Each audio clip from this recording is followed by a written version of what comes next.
Welcome to the Robert Lewis Sermons Podcast, an archive of Robert Lewis's sermons while at Fellowship Bible Church in Little Rock, Arkansas. The following podcast is one of Robert's original messages to men on manhood, found here under the series heading Authentic Manhood. As you listen to it, we hope it will give you both personal encouragement and spiritual inspiration to live better as a man. You know, for the last 4 weeks, we've been addressing what I've called the legs of manhood. And I say the legs of manhood because those are the legs that are given to us in our youthfulness by a mom and by a dad. And what those two powerful forces do or don't do for a boy growing up, leave him later in adult life with either strong and steady legs to stand on as he stands up in his full masculinity, or it leaves him with weak and unsteady legs that need braces. Or maybe in a few cases here, you look down and what you need is a prosthesis because one or both of the legs are missing. I say all that because sometimes our natural legs of manhood, mom and dad fail to support us the way that they should have for one reason or another. And we then have to ask the question, hopefully that's why you're here, you're asking the question, then what? Then what? If they didn't give me these legs, if I feel like they're braces or something's missing, there's just stumps there, then what? And the answer is, you don't quit, you don't play the victim, you don't blame others, you stand up and act like a man and move forward. That's what you do. And that's what we're encouraging you to do this whole year. So this morning we're going to address how to act responsibly with mom. That's what we started last week, but how to act responsibly with mom, especially a mother who's overplayed her hand in your life. And she's been unwilling to let go for one reason or another. How do you deal with a mom like that in a responsible way? Well, we introduced to you what that wound was because I called it the overly bonded with mother wound. We saw an illustration of that in the movie clip. But let me again define it for you here on the screen. Here's what we said that wound was. We said it was an unhealthy, emotional relationship with mother that causes a son to either be threatened by the influence of women later on or to over-identify and remain dependent on that influence and submissive to it. With a mother wound, there can develop two extreme forms of masculinity rather than the balanced masculinity that we talked about some weeks back. And those two consequences are these. First, sons can become overly passive in regard to women, in yielding to mom's influences that go on even after they needed to be cut into adulthood. A son sacrifices his masculinity. He over-identifies with his mother. He becomes, as we talked about last week, feminized. He learns to react in ways that are more appropriate to a woman than to a man. He places high emphasis on his feelings because of that over-identification with the key woman in his life. He learns to wait rather than initiate, because he learned that from mom. He shuns risk-taking. And as he becomes an adult, he looks to a woman to care for him in the same way he looked to mom to care for him. He has that invisible emotional umbilical cord.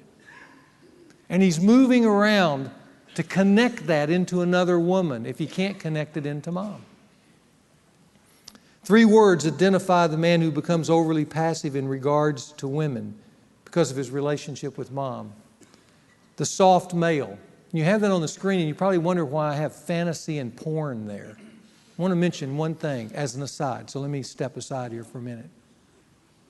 When a man grows up in a home and he over-identifies with his mom and he feels threatened or over-identifies and feels submissive to that relationship, there's a man inside of him that wants to get out and lead and be a man with women. But it's been suppressed. And so as he moves through life, he feels like he wilts in the presence of women. And if he gets married, he wilts in the presence of his wife. But there's a man in there that wants to get out. And if he doesn't handle it in a healthy way, then he fantasizes about how he would handle it. But he does it in an unhealthy way.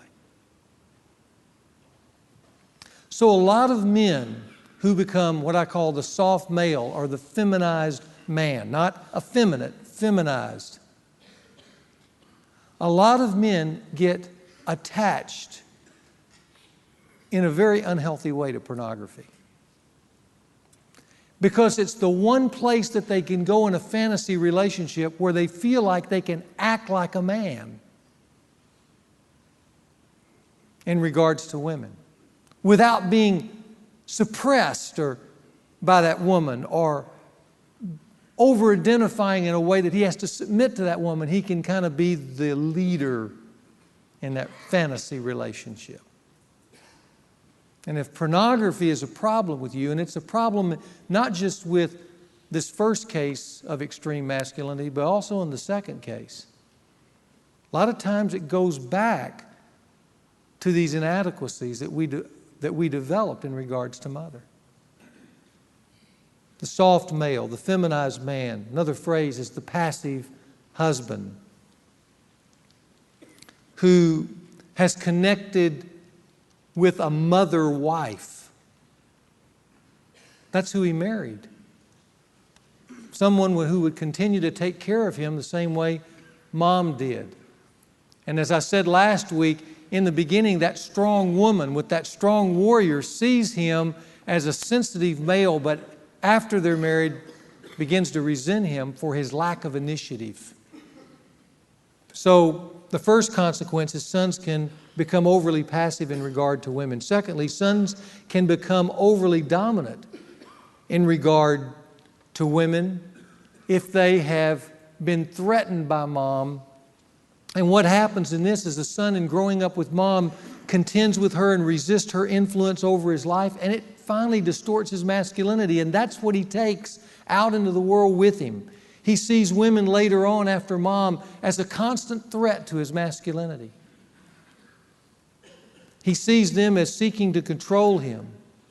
And because of that, he becomes too strong in his relationships with women, too demanding. He develops a my way or the highway kind of mentality. He's threatened by any woman's assertiveness. And when he gets in a marriage, when a woman tries to express herself, her feelings, her rights, her equalities, he sees that as an attack on his masculinity. And he feels like he has to dominate that and rule over that and suppress that, or else it's going to control him. But really what he's doing is shadow boxing with his past. As an adult, he looks for a woman who will give him what he wants and give in to his desires. If he's a Christian man, he loves the word submit. He loves that word because it speaks right to the issue of his wound. 3 phrases that describes the man who becomes overly dominant early in his relationship with mom would be this: a conquering masculinity. And it's in its extreme forms, and we see it all the time, don't we, in our world today? In extreme forms, it leads to domestic violence, abuse, rape. You know what rape is? Rape is a guy who's so threatened by women that this is his way of getting even. But it has roots that go way back in that regard. Secondly, what I call a fierce independence, because that person fears being vulnerable in the presence of women. He has a real difficult time opening his heart to a woman. And the reason he does is because if he feels like if he did that, she would take advantage and take control. So he's got this fierce independence. It's also expressed in the demanding husband who makes demands over his wife and rules his household kind of with an iron fist. Now, as you look at those 2 extreme forms, you know, every one of us in the room, we're on this kind of pole. If those are the poles, the overly passive here and the overly dominant here, those are the poles, you might ask yourself, where on those poles do I find myself? That's a good question to ask. Do I lean one way or the other? And a lot of that, as I said, goes back to our relationship in those primal beginnings with Mom. Now, I know this wound is difficult to talk about because, as I said last week, I'm not here to beat up Mom. That's not the intent. Because oftentimes the wound is inflicted, as we mentioned last week, not because Mom intended to hurt you. In fact, this wound is often inflicted more out of love than neglect. The problem is that the love and concern goes too far. And it gives too much. And it gets too involved. And as payment, it asks too much in return. That's the problem. And every son needs a healthy emotional break with Mom that takes him out of Mom's orbit, that establishes a healthy, separate identity, which enables him later on, when he's finally an adult, in the full bloom of his masculinity, to relate to a woman in life, not out of need, desperate need, and not out of an over-dependence, but to relate to her out of a healthy give and take relationship of two separate, healthy individuals. Now that sounds good, but I want you to know, every mom has difficulty with this. Even the best of moms. Even Jesus' mom. Did you know that? I want to give you 4 snapshots into Jesus' relationship with his mother. First of all, I want you to look here. We'll put it on the screen and just read it. Luke chapter 2. Jesus is 12 years old. And here's a moment in the life of a mother and son.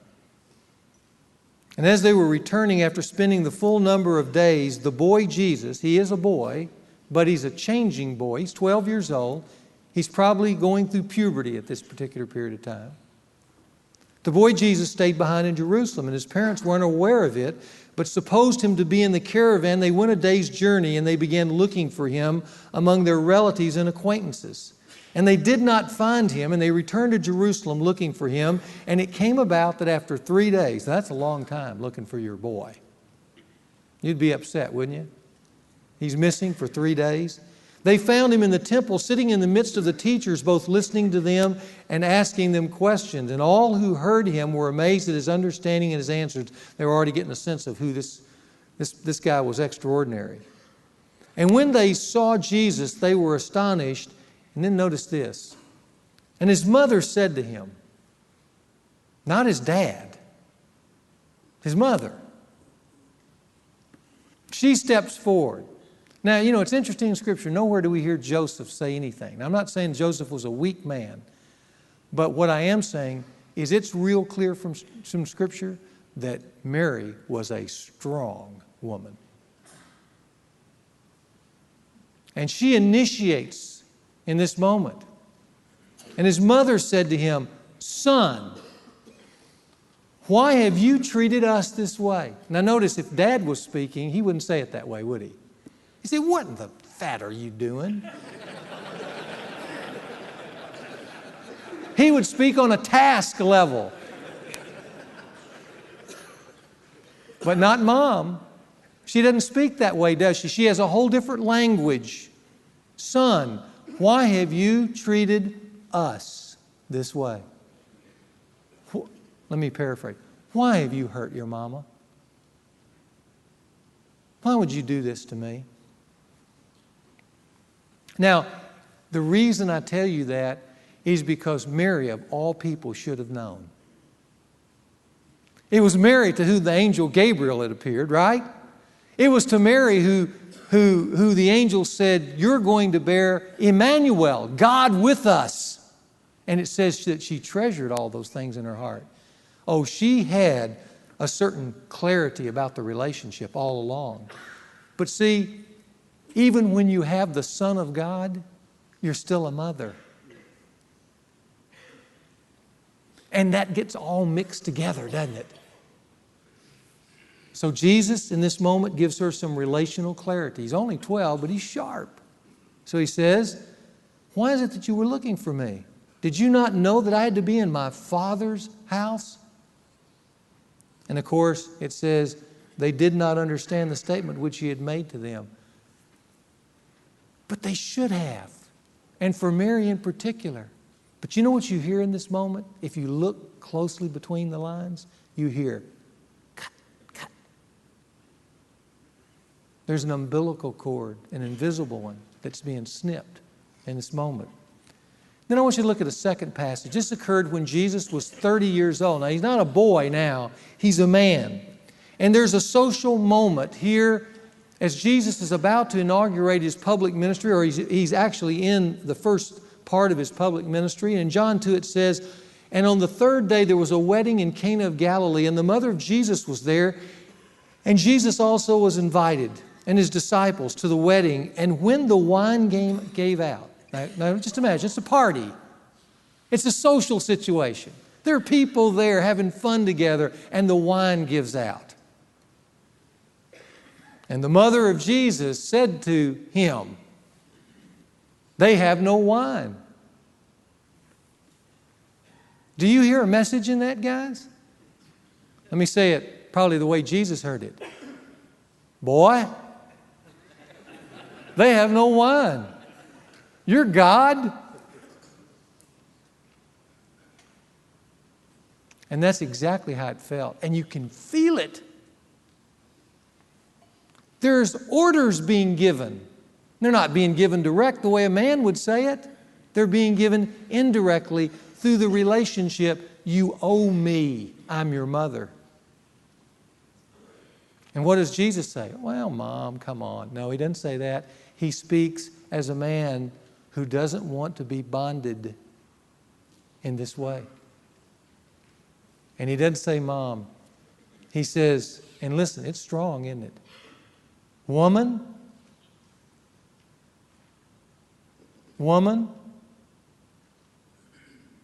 what do I have to do with you? Don't push me. That's what's happening here. Cut. That's what you're feeling. But notice, he's a 30-year-old man. Don't tell me what to do. Maybe another way of paraphrasing, take your umbilical cord away from me. I don't want it. There's a third situation. Look here in Matthew chapter 12. It's 2 years later. Jesus is well into his ministry. And there's some spiritual clarity that needed to be given to Mom. It says in Matthew 12, while he was still speaking to the multitudes, behold, his mother and his brothers were standing outside, seeking to speak to him. And someone said to him, behold, your mother and your brothers are standing outside seeking to speak to you. Now, let's just ask the question. There's this one called someone. See it there in the text? How do you think that someone was sent?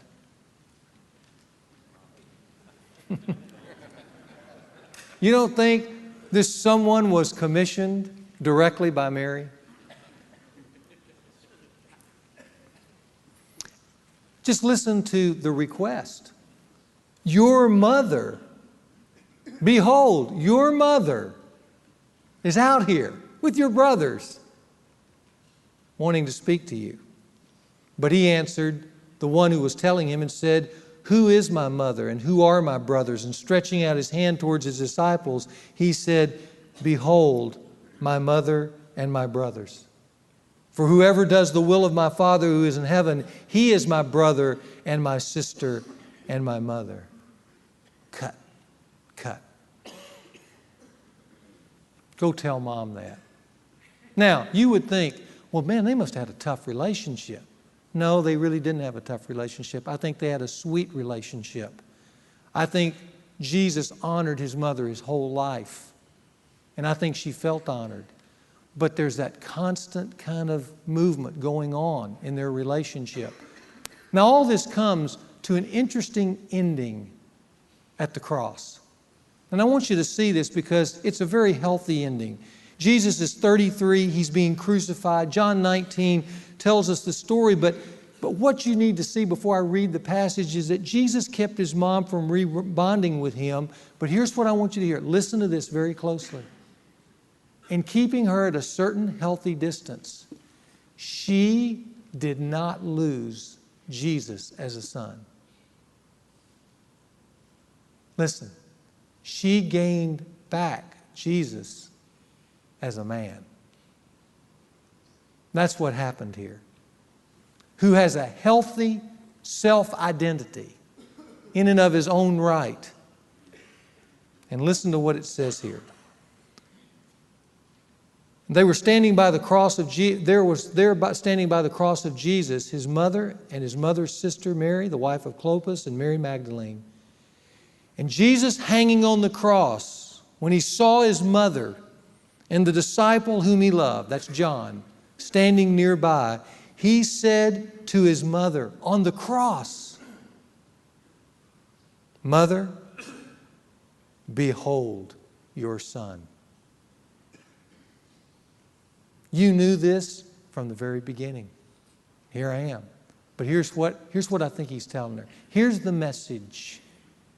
Here's your son, a man. And you would have never put me here.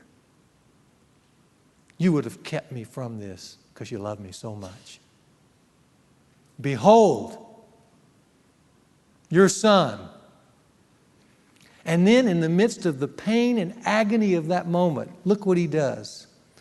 He says to the disciple John, "John, behold your mother." And he got the message, didn't he? Because from that hour, the disciple took her into his own household. You know what that means? That means at the end, Mary wasn't caring for Jesus, the boy. Jesus, the man, was caring for his mother. And that's the way it should be in adulthood. You know, I can remember I told you about my mom and my dad and all the issues that went on between them and how oftentimes I was pulled into that relationship to negotiate their troubled marriage. Even after I was married, had kids, and would come back to see Mom, periodically we'd be sitting there, just be her and I, and we would fall into that old mother-boy kind of rut. And she'd kind of suck me in and begin to talk to me about my dad, what he needed to do, and get me to try to side with her. We'd have those little moments along the way. I never forget one moment. Part of it's because I'd gotten a little older and a little wiser by that time. She started into that rut, and I stopped her.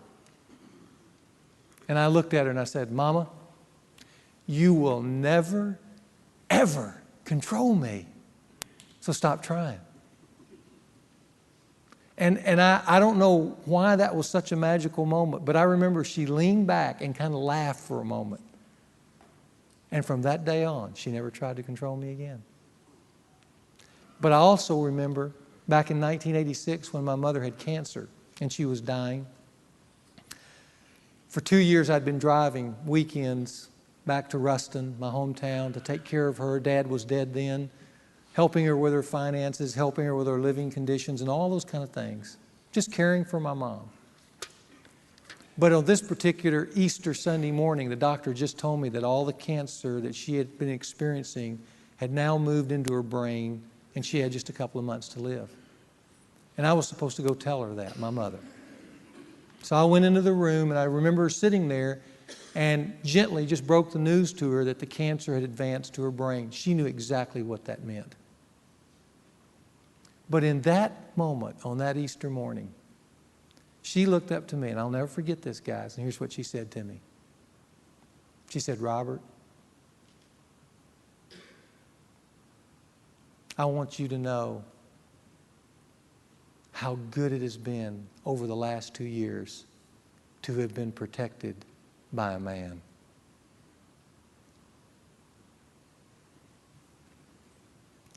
And that's the way it should be. From a boy to a man. That's the healthy break with Mom. Now what I want to do is give you 7 suggestions for you for healing this wound. Just 7 suggestions. Here's the first, because now we need to move in your life, wherever you are. First, always start with the understanding that breaking Mom's over-involvement, if that's the case with you, now that's not the case with every guy here. is good for you and her. Now, it's not going to feel like that in the beginning, but it is, because authentic manhood is impossible without it. As long as you are tied to mom in some unhealthy way, look guys, as long as you're tied to mom in some unhealthy way, if it's small or large, it's going to stunt your quest for masculinity. Secondly, recognize that your ultimate goal is to become a man whose vision is fixed on what God thinks, not on what mom thinks. Now, that's assuming that you have a spiritual vision for your life. If you don't, this wouldn't necessarily apply. But if you have a spiritual vision for your life, you've finally got to turn and decide, what does God think of my life, not what mom thinks of my life. And you know, Jesus was strong on this point. Here's the way he said it in Matthew 10:37. He said, "He who loves father or mother more than me is not worthy of me." You can't be tied back there. You've got to leave and cleave to me. Real manhood begins when a man begins to ask this question: God, what kind of man do you want me to be? I think that's the question you guys are asking. That's why you're here. And I think that's a noble question.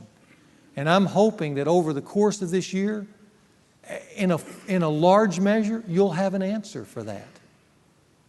And then it becomes an act of will and faith, and that is, are you going to follow that vision, or you're going to keep yourself tied to the past? And that's going to be what the real issue will be at that point. Third, stop complaining or struggling with mom. If you have this wound, get the support, encouragement, and help you need from other men or a counselor if necessary, if it's serious at that level. And here's the key: and develop a plan for healthy independence from mom. And underline the word healthy. Invite those men's feedback to avoid serious errors in making the break. You know, Proverb 27:17 is iron sharpens iron, so one man sharpens another. If you're struggling in this area, you need other men to talk to kind of get what I call a balanced clarity on what's really going on. And then out of that, you formulate a plan to make what I call a healthy, not an unhealthy break, because you can make an unhealthy break. You can wield an axe. And that's not how you love your mom. We're talking about making a healthy break to help make you a healthy man. And to do that, you need a specific plan. Now, let me tell you three things about the plan. First, this plan should address specific issues that are troublesome to you with specific applications. It may be your mom's interference in your marriage. It may be the excessive time demands that she's still making on you as an adult. It may be her excessive need for attention, her overbearing expectations, her emotional manipulations, her inappropriate remarks or criticisms to you or to members of your family, her unwillingness to release you, or an unwillingness to acknowledge who you are now. She's living in kind of a time warp, a time-locked perspective, and you're still a boy in her perspective, and you don't want to be anymore. Your plan must address those specific items, the ones that are troubling to you, with a specific application. Secondly, this plan should establish what I call time-tested boundaries to how you and mom will interact in the future. It's not just saying what the issue is, but you're going to draw some boundaries now to say how we're going to now interact in the future. You're going to establish those boundaries, not her. And you're going to enforce them. The challenge, though, is to establish lines that allow you to continue to honor the fifth commandment, which says, honor your father and your mother. So whatever boundary you draw, it should be healthy for you and honoring to her. So you need to ask with the counsel of other men, is this boundary I'm proposing, is it too tight or is it too loose? Is it clear? Does it still honor my mom and our relationship? Is it fair to both of us in light of our situation? Third, this plan should include clear consequences attached to boundary violations. Once you've got that plan, it's clear, it's fair. It should have clear consequences if she violates those boundaries. You might say to your mom, if you talk to my wife Mary about this anymore, if you keep telling her how to raise our son Josh, if you do, Mom, you're going to have to leave. That's the boundary. Mom, I can't come over tonight, or I can't come to your home for the holidays. I have other things to do. I'll not keep addressing it with you. Or, Mom, we are choosing to do this or that as our way of life. And this or that may include how we discipline the kids, where we choose to live, what school we are going to send our kids to or not send our kids to, where we go to church, when we vacation and where we vacation and where we spend the holidays, and so on and so forth. You say, this is what it's going to be, and we're not going to talk about it anymore. And if you exceed those boundaries, then there are going to be consequences to that. Now, some of you may say, I need help with that. And if you need help, there are going to be other books in the future that will come out that will be real helpful. One right now that's extremely helpful to both men and women is this book called Boundaries.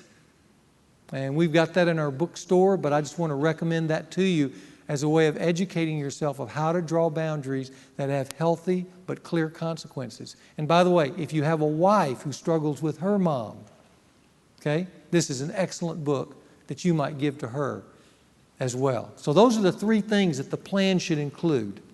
Now, fourth, communicate your plan in one of the following ways to your mom and stand your ground regardless of how she responds. Here's the two ways you can do it. First, just through a new way of relating. Some of these things may just be mild issues. Because of the intensity level or lack of it, you may just say, I'm going to change the way we do this. I'm going to tell Mom we're not coming to her house for Christmas. We're going to have our own Christmas. Our kids now are at an age where they need to be in their own setting. And by the strength of your voice and the way you say it, and the way you say it in an honoring way, your mom may all of a sudden realize she's dealing with a different person. And she may respond positive to that. She may not like it, but she goes, well, okay. And that begins to set the healthy boundary. So it's just a new way of relating. If you find that she doesn't respond that way, and she begins to emotionally punish you in one way or another or complain, then it may require this second step, and that is through a face-to-face meeting where you talk about these specific issues.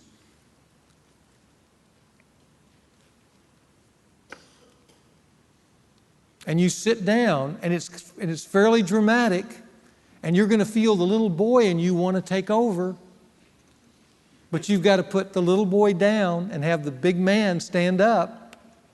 And you've got to say, this is the way it's going to be. And when those emotions and those appeals of love and what are you doing to your mama kind of feelings start flowing, you've got to stand there and not blink.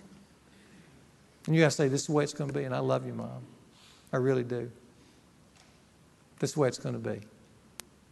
God has called me to leave and cleave to my wife, or God's called me to leave and cleave to Him, and I'm moving forward, not going backwards. Fifth, use the men in your life to report back to for clarity, encouragement, and accountability. I want you to know this is very helpful, especially if Mom chooses to battle with you, at least for a while, or to stay over-involved or to punish you in some way. To make a healthy break with Mom in a number of cases is a process. It's not a one-time thing. It's a process. And that's why you need what I call male cheerleaders, which we'll talk about in the coming weeks. I had a dentist from Batesville call me the other day. He was in men's fraternity 2 years ago. We went through this session, and he couldn't do it. He couldn't do it. And here he is 2 years later, and the phone rings, and I pick it up, and he's on the other end. He said, when you talked about the mother wound 2 years ago? He says, I'm at the end of my rope. I'm ready to do it. Will you listen to my plan? But really, you know what he needed? He needed a cheerleader. He just needed another guy on the other end of the phone saying to him, Jan, that's a good thing to do. Go do it. Said, your mom may struggle with that for a while, but you need to do that for you and for her. It's good for both of you, so you can become the kind of man that you need to be. Sixth, if you are married, listen closely, guys. If you are married, tell your wife, if you've got an over-involved mom in your life, tell your wife you recognize the problem with an interfering mom and that you will take responsibility to correct it. You're not going to let her get in the middle. Ask her for your support and prayer, but ask her not to get involved. It's your problem, not hers. If you'll do that, here's what will happen. Your wife will be relieved. She will respect and admire you as a man. It will keep the pressure where it needs to be on the primary relationship, that is between you and your mom, not her and your wife. It will cause your wife to feel loved by you in a much deeper way. And it will cause your wife to respect you as a man and admire your leadership over the family. And those are all good things. Those are real good things. And then finally, in some cases, your efforts to establish a healthy relationship with mom will result in a time of emotional punishment or even your mom's angry withdrawal. My encouragement to you is do not be derailed by this, because in time she will adjust. I promise you. She will. In fact, let me give you a real life letter out of men's fraternity of a guy who did this very thing. He had had some real difficult relationships with his mother. Guy's 40 years old. His mom sent him some angry letters. This is his response to his mom in finally drawing up the plan, and then her response back to him. He said this to her: "Dear Mom, I want to be honest with my feelings about you, so I will throw away my natural timidity and say what I think. Many aspects of your recent letter to me are like the worst aspects of our adult mother-son relationship this past 20 years. Two words come to mind to describe this relationship: domination and manipulation. I feel that anytime I resist your dominant will, then your response is manipulative, particularly to induce the emotion of guilt in me. Oftentimes in the past, this has worked, although to no one's satisfaction. Hopefully, we can now break this cycle. I will continue to honor you as my mother, but I cannot fulfill your needs in any area.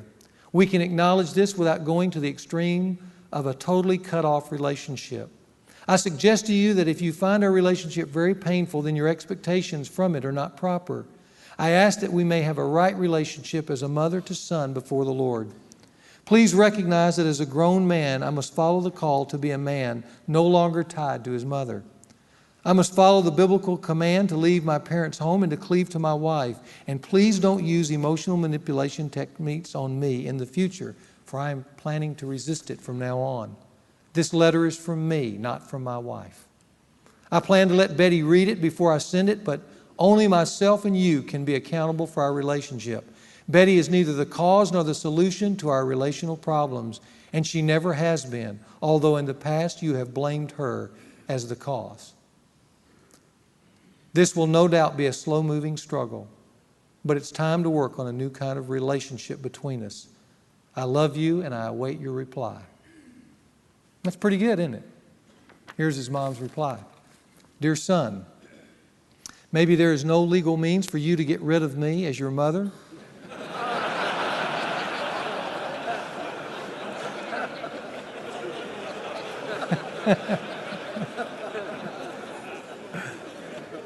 or as a mother-in-law, but I can sure try to make it easier for you to be free of me emotionally. I hereby grant you permission to forget I exist,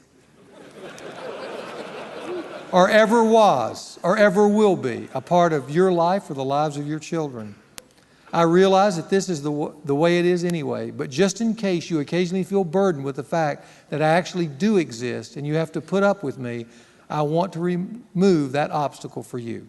I will admit that I am not doing this just for you and the kids, as I am truly weary of the hostility and rejection, as well as the shattered hopes and dreams I had for us." I have waited so long for us to be friends, the kind of friends that I believe we once were. It's not easy to say goodbye to such an important part of my life, but you have really left me no choice. With all the love I hold in my heart for you both, your ex-mom.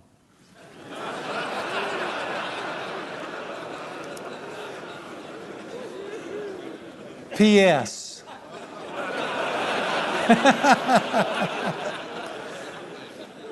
I know how Jesus felt when he spoke in Matthew 23, "Oh, how I've longed to gather you together as a hen gathers her chicks under her wings, but you were not willing."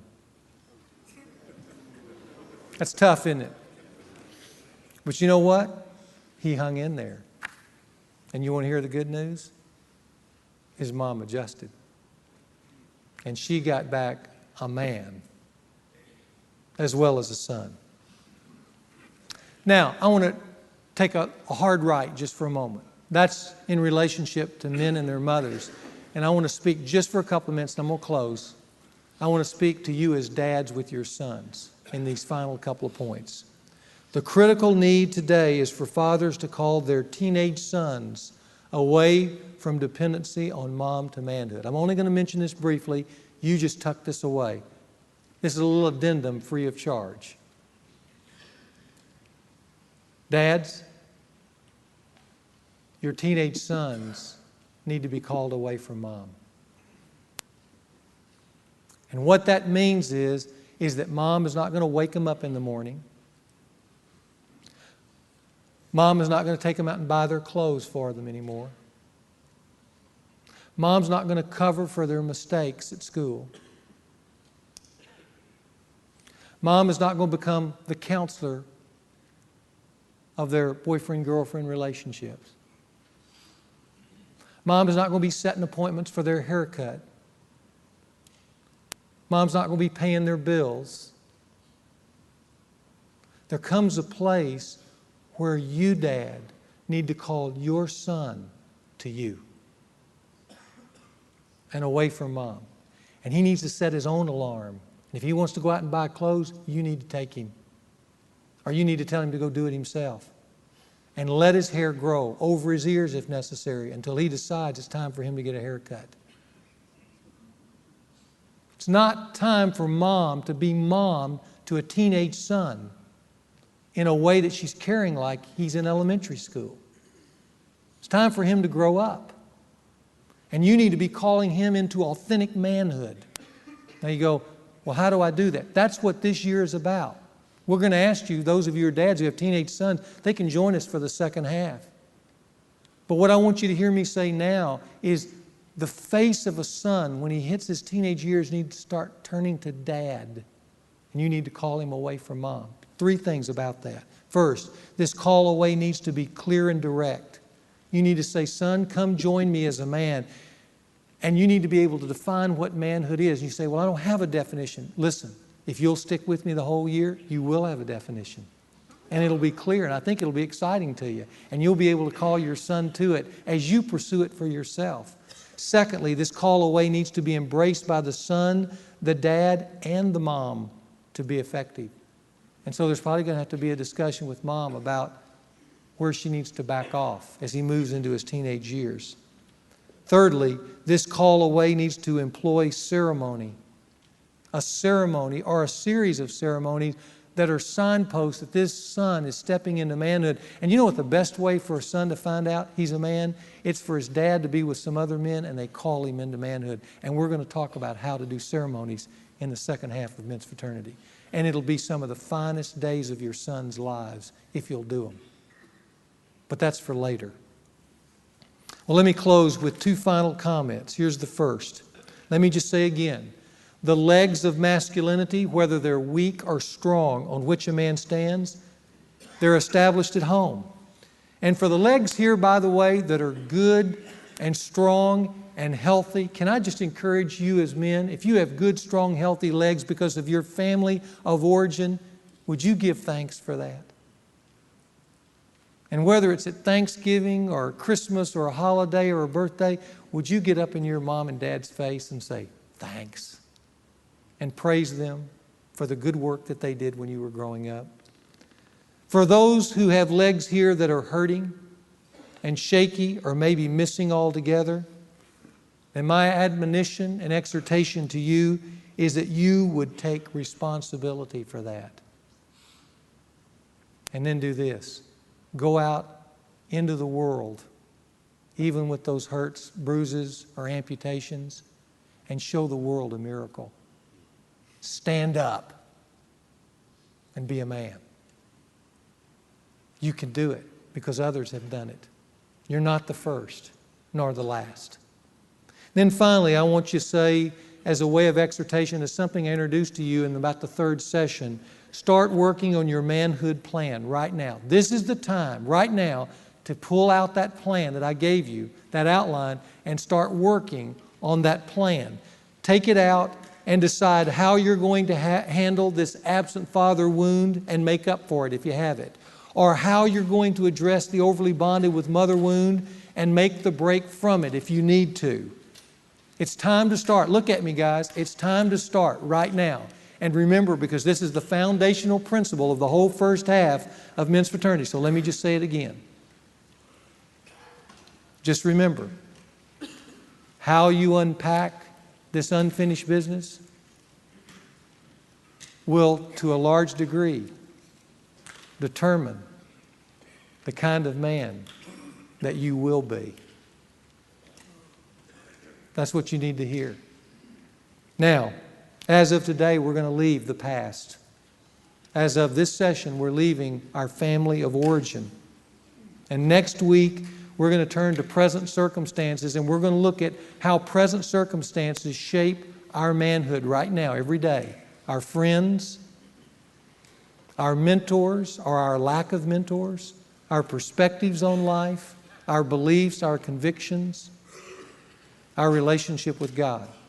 All that in the next few weeks. Thank you for listening to the Dr. Robert Lewis Sermon Podcast. If you were encouraged by this message, please rate and review this podcast. In addition, share this with your friends and community. This podcast was produced by the team at Sound of a Rose. You can learn more about the team at soundofarose.com.